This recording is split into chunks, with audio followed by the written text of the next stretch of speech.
Ayun nga mga kamigo, napahinto muna kami saglit ni Mrs. dito sa ang ganda ng lugar na to mga kamigo. Ayan o. May nakita kami namimingwit ng tilapia.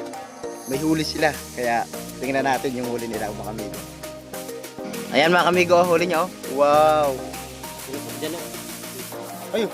Wala ka. Katsili. Ano? Katsili yan mga kamigo. Di, sarap niyang gataan. Ito yung tilapia oh. Wow. Pagano mo na gano'n, pakinggan mo na lang. Yan. Yan ang dalag. Sarap yan ihawin. Ayun tilapia prito.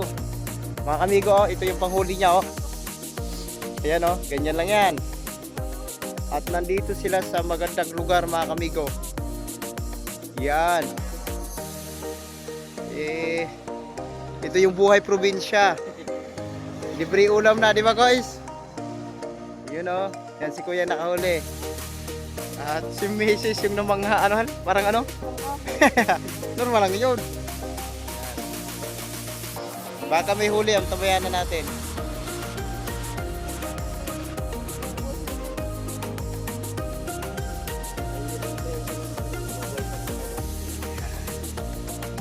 Diba? Ang ganda mga kamigo.